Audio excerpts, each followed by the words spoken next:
Hello students, solve questions के इस video में आपका स्वागत है। इस वीडियो में हम मिसिंग फिगर यानी कि प्रतिरूपण पूर्ण करना पर आए प्रश्नों को हल करने का सबसे तेज और सबसे सरल तरीका जानेंगे। तो इनके फिगर बहुत आसान होते हैं। मेरे ख्याल से नॉन वर्बल सेक्शन में सबसे इजी जो टॉपिक है वो यही है, मिसिंग फिगर का। तो आइए प्रश्न देखते हैं इनके। निम्नलिखित प्रश्न में कौन सी उत्तर आकृति प्रश्न आकृति के प्रतिरूप को पूरा करेगी? तो यहाँ पर आप देख रहे होंगे कि ये पूरा फिगर है, उसमें से ये 1/4 पार्ट जो है वो गायब है। इसी को आपको ढूंढना है।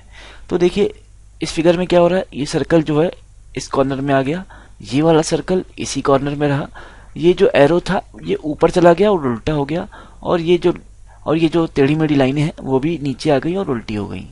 तो उस हिसाब से आपको इसमें भी बनाना है। जैसे कि ये हमने पहले क्रॉस बना दिया, पी है, पी इधर आ गया, बीटा यहीं रहा, अल्फा क्या हुआ, ऊपर चला गया और उल्टा हो गया।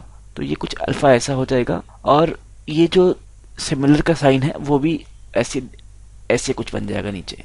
तो हमें अब ऐसा कोई ऑप्शन ढूंढना है जो इसको मैच करे, जो हमने बनाया है अभी।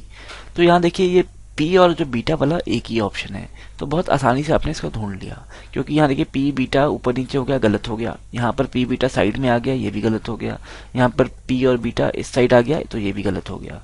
पी बीटा जैसे इस क्वेश्चन में आमने सामने है, तो आमने सामने ही होने चाहिए थे, जो ये ऑप्शन सी नहीं है। तो इसलिए हमारा ऑप्शन सी बिल्कुल सही है। आपको ये बनाने की भी जरूरत नहीं पड़ती अगर आप पहले ऑप्शन देख लेते। तो एक बार ऑप्शन में भी नजर मार लेंगे तो इससे फायदा क्या होता है कि आप एलिमिनेशन मेथड को भी एक बार अप्लाई कर सकते हैं।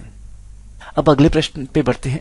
सेम प्रश्न है, बस यहाँ पे ये जो पहला पार्ट है वो गायब है, वही हमें ढूंढना है। तो हमें कोई ऐसी आकृति ढूंढनी है जिसमें कर्व कुछ ऐसा बन रहा हो। पहले तो यहाँ पे कर्व नीचे के साइड है, गलत हो गया। यहाँ पे कर्व ऐसा है, तो ये भी गलत हो गया।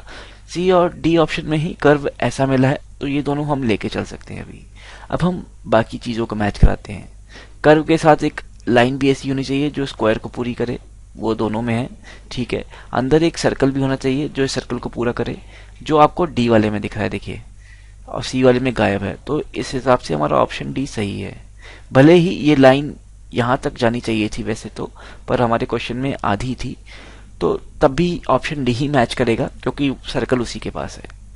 तो जरूरी नहीं कि 100% मैच हो जाए, 80 to 90% भी मैच होता है तो आप आराम से उसको आंसर मान सकते हैं। क्योंकि ऑप्शन ई तो है नहीं हमारे पास, नन ऑफ द अबव। अगर हमारे पास ऑप्शन ई होता जो कहता कि नन ऑफ द अबव, इनमें से कोई नहीं है, तो हम उसको टेक करते। तो देखिए पहले प्रश्न में हमने एलिमिनेशन मेथड का थोड़ा सा एक एडवांटेज जाना, और इसमें हमने सिमिलर होने का एडवांटेज जाना, जरूरी नहीं कि सेम हो। तो इस वीडियो में इतना ही। आई होप आपको समझ में आया होगा। बाकी हमारे और भी ढेर सारे वीडियोस हैं, आप उन्हें देखते रहिए और हमारे साथ जुड़े रहिए। सफलता आपको जरूर मिलेगी। धन्यवाद एंड गुड लक।